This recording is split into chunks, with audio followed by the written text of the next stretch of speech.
Listen to the interview. Mr. Chapman, I hear there is a tendency of teenagers taking jobs in Great Britain. Is this really so?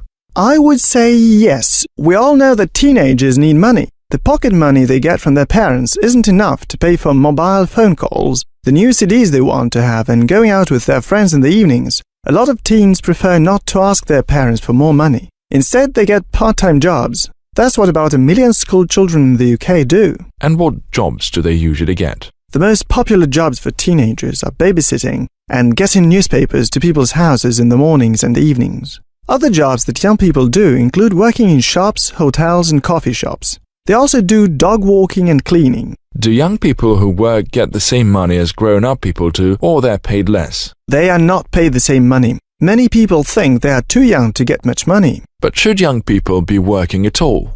That's a very good question. You see, most teenagers are really very busy. Schools give them a lot of homework, and many pupils have to prepare for their future exams. Besides, it is important for teenagers to have time for a social life and to do their hobbies. If teenagers have a job, they can be too tired to do their schoolwork properly. And yet, they try to get a job, don't they? Many of them do, and in my view, that's a growing tendency.